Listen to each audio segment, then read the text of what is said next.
കാസർഗോഡിൻ്റെ രുചിഭേദങ്ങൾ മലയാളികൾക്ക് പരിചയപ്പെടുത്തിയ social media ഇൻഫ്ലുവൻസറായിരുന്നു Chinnu Pappu എന്ന രേഷ്മ. അതുപോലെ തന്നെ എരിവും മസാലയുമൊക്കെ നിറഞ്ഞതായിരുന്നു ചിന്നുവിൻ്റെ ജീവിതവും. കൗമാരപ്രായം മുതൽ പ്രണയിച്ചയാളെ വിവാഹം കഴിച്ചു. പിന്നീട് സൈബർ ലോകത്തെ സൗഹൃദങ്ങൾ ഇരുവരുടെയും ജീവിതത്തെ താളം തെറ്റിച്ചു. ഒരേ സമയം നിരവധി സുഹൃത്തുക്കൾ, പണവും പ്രശസ്തിയുമായതോടെ തന്നിഷ്ടപ്രകാരമുള്ള ജീവിതം. എന്നാൽ കുടുംബവും ബന്ധങ്ങളുമൊക്കെ കൈവിട്ടതോടെ ചിന്നു ഒറ്റപ്പെട്ടു. സങ്കടം പറയാൻ പോലും ആരുമില്ലാത്ത അവസ്ഥയായി. അതിൻ്റെയൊക്കെ മനോവിഷമം അവളെ വല്ലാതെ അലട്ടി. ഒടുവിൽ സ്വയം ജീവിതം അവസാനിപ്പിക്കാൻ തീരുമാനിക്കുന്നു. ചിന്നുവിൻ്റെ ആത്മഹത്യ കുടുംബ പ്രശ്നത്തെ തുടർന്നുണ്ടായ മാനസിക സമ്മർദ്ദത്തിൽ നിന്നാണ് പ്രാഥമിക കണ്ടെത്തൽ. രേഷ്മയുടെ ആൺസുഹൃത്തിനെ ചോദ്യം ചെയ്തതിൽ നിന്നും നിർണായകമായ വിവരങ്ങളാണ് പോലീസിന് ലഭിച്ചത്.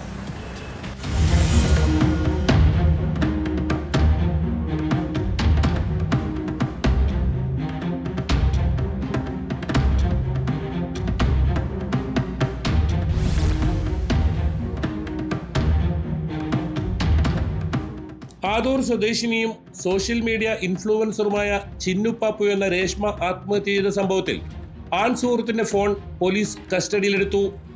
കടുത്ത മാനസിക സമ്മർദ്ദമാണ് ആത്മഹത്യയിലേക്ക് നയിച്ചതെന്നാണ് പോലീസിന്റെ പ്രാഥമിക നിഗമനം. കുടുംബ ജീവിതത്തിലുണ്ടായ താളപ്പിഴകളിൽ അസ്വസ്ഥതയിലായിരുന്നു യുവതി. ഭർത്താവ് വിവാഹിതയായ മറ്റൊരു യുവതിക്കൊപ്പം ഒളിച്ചോടി താമസം ആരംഭിച്ചതും തൊട്ടു പിന്നാലെയുള്ള വിവാഹമോചനവും ചിന്നുവിനെ മാനസികമായി തളർത്തി. ആൺസുഹൃത്തുമായി ഉണ്ടായ അഭിപ്രായ വ്യത്യാസവും നിരന്തര കലഹങ്ങളും കാരണം സമീപകാലത്ത് സോഷ്യൽ മീഡിയ പ്ലാറ്റ്ഫോമുകളിൽ സജീവമാകാൻ കഴിയാതെ പോയി. എന്നാൽ ഇക്കാര്യങ്ങളൊന്നും കുടുംബത്തെയോ സുഹൃത്തുക്കളെയോ അറിയിച്ചിരുന്നില്ല. 4 വയസ്സുള്ള മകനെ കുടുംബ വീട്ടിൽ ഏൽപ്പിച്ചാണ് ചിന്നു ഏറ്റവും ഒടുവിലായി ആസാദ് നഗറിലെ വാടക ക്വാർട്ടേഴ്സിൽ എത്തിയിരുന്നത്. യുവതി ജീവനൊടുക്കുവാൻ നേരത്തെ തന്നെ തീരുമാനമെടുത്തതായാണ് പോലീസ് സംശയിക്കുന്നത്.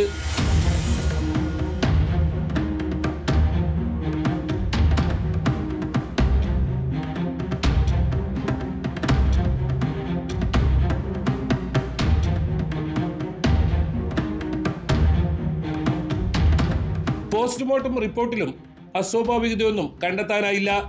തൂങ്ങി മരണമെന്നാണ് പോസ്റ്റ്മോർട്ടം റിപ്പോർട്ട്. രേഷ്മയുടെ ഫോൺ പോലീസ് വിശദമായി പരിശോധിക്കുന്നുണ്ട്. സംഭവത്തിൽ കാസർഗോഡ് ടൗൺ പോലീസ് അസ്വാഭാവിക മരണത്തിനാണ് കേസെടുത്തിട്ടുള്ളത്. രേഷ്മയുടെ മരണത്തിൽ മറ്റെന്തെങ്കിലും കാരണങ്ങളുണ്ടോ എന്നാണ് പോലീസ് വിശദമായി അന്വേഷിക്കുന്നത്. തനത് കാസർഗോഡ് ഭാഷയിൽ സോഷ്യൽ മീഡിയയിൽ കണ്ടന്റ് ക്രിയേറ്റ് ചെയ്തു വന്നിരുന്ന ചിന്നു പാപ്പുവിൻ്റെ ഓരോ വീഡിയോകളും വൈറലാണ്.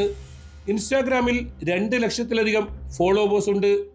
പ്രാദേശിക വിഭവങ്ങളെയും നാടൻ ഭക്ഷണത്തെയുമെല്ലാം തനിമ ചോരാതെ കാസർഗോഡ് ശൈലിയിൽ പരിചയപ്പെടുത്തുന്ന ചിന്നു പാപ്പുവിൻ്റെ വീഡിയോകൾക്ക് ലക്ഷങ്ങളാണ് കാഴ്ചക്കാരായുള്ളത്. ഇത്രയും പോപ്പുലറായിരിക്കുന്ന യുവതി പൊടുന്നനെ ജീവനൊടുക്കിയത് സോഷ്യൽ മീഡിയ ലോകത്തിന് ഇനിയും വിശ്വസിക്കുവാനായിട്ടില്ല.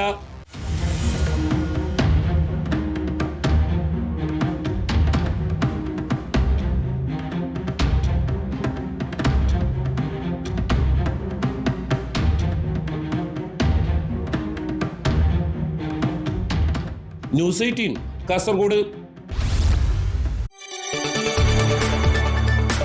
കൂടുതൽ വാർത്തകൾക്ക് news 18 Keralam YouTube channel subscribe ചെയ്യുക.